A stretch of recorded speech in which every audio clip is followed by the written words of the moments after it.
Greetings, people of Earth and all the ships in space. My name is Ron Proctor, and I am here to help you set up your Blender so that you can render full dome for your local planetarium, and so you can keep on switching back and forth between full dome and default modes, so that you can keep on learning Blender on YouTube, and you can always have that default cube there. Now this is all going to be in one blend file, so you can switch back and forth with this scene setting up here. Let's get started. We're going to go to File and Defaults. We're going to load Factory Settings. Click, and we'll say, yep, we're doing that. And that doesn't look too different because we started with the default scene. And up here in the top left, we can see that we now have just the one default scene. So let's just name that default. And we're going to make a new scene by clicking this little guy next to it. That was right here. Okay. So in our new scene, it's just called Scene. We can click there and see that we have both of those now. So in Scene, we'll just call this one Full Dome. And now let's go down the settings here so that we can set this all up. So we're in, when we want to render full dome, we want to use a fisheye camera, and Eevee does not support that, at least not natively. So we're going to do a Cycles render engine.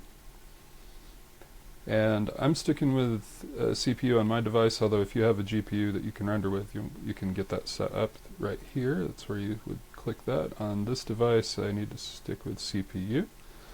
And then let's make our viewport noise thresholds a little different. I'm finding that when I'm rendering full dome, I don't need the noise threshold to be as fine, and I think it has something to do with the angular size. Also, I find I don't need denoise as much just because of the way I work.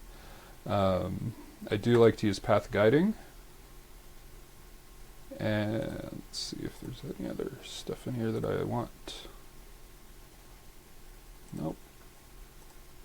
Not that I normally do. Under light paths, you can select, I'll normally go with something like fast global illumination. See how that pulls down those numbers. The higher those numbers are, the longer it takes to render. But the more photorealistic it's going to be. So you need to decide how much photorealism you need in space. And in my case, it's usually not that much. Because I mean, I'm doing a lot of hacks anyway.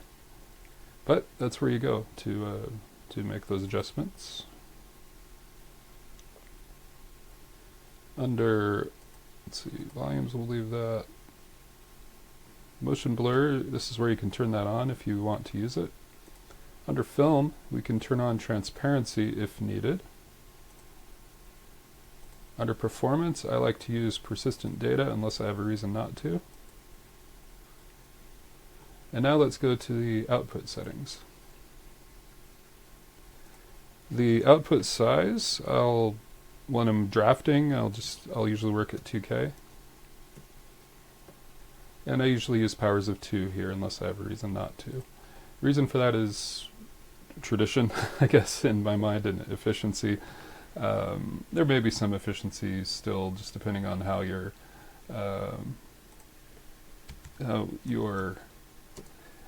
chip is. It depends on the hardware design, on if that's efficient or not. Computer science stuff. Frame rate. I've been working at 30 lately, but you might be doing 60. For output, I like to have a double slash, and then I have what that says is right next to the Blender file, is what that means. And I could say frames, slash. That means, whoops. That means make a directory called frames next to the Blender file, and then I can say frame underscore. That means make each frame name be frame underscore, and then some numbers will come after that. Like using pings because the quality is good and the file size is not too much. Sometimes I work in 16, sometimes 8. Activate RGBA if you need your transparency. Now let's zoom back out here and let's get a camera in the scene.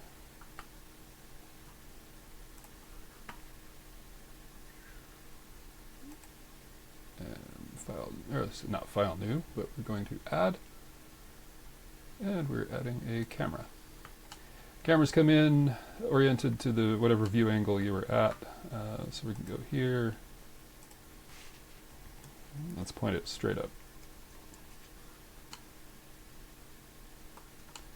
So that's pointing straight up, and what that means is the way the camera is oriented, this part here is pointing to the back of the room. And this part here is pointing to the front of the room. This part is pointing straight up to the zenith of your dome, the zenith. And that's kind of how it's oriented. With the camera selected, we will go to the camera settings. I'm going to change the camera type to panoramic. Fisheye equisolid is wrong. We want fisheye equidistant. And let's see if we can get a render out.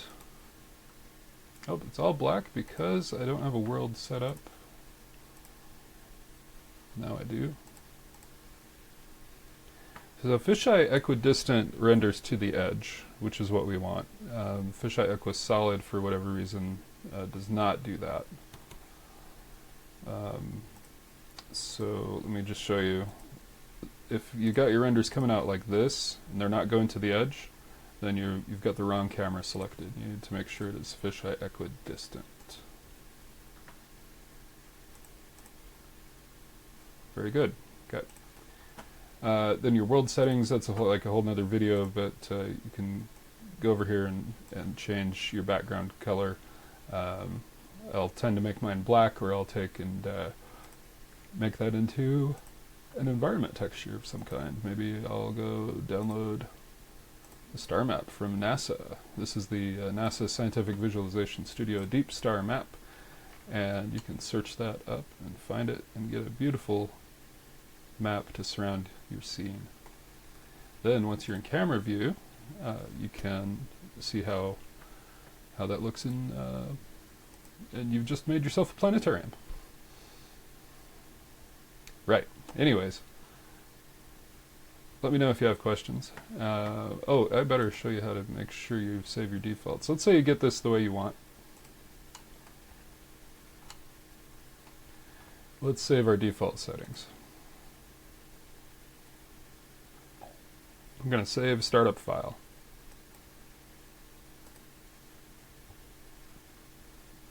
Okay. And I think that's it. So let's test it.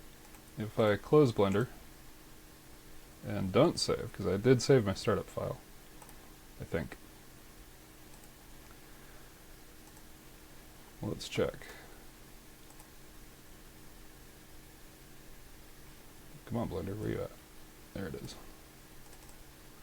It worked. So I've got my full dome back, I've got my default there, and I bet I have my world, and I do. One point of warning is that world texture will disappear if you were to delete it from your downloads, which is where mine currently is. So you want to make sure you know where you're keeping that stuff, so that you can keep hold of it, so you don't lose it. So Blender knows where it's at. Anyways, check in with me if you have questions. I'll be glad to help you out. Thank you to the community for all of your support. It's been a pretty great last year or so, and thank you for hiring me to do stuff and for keeping me involved.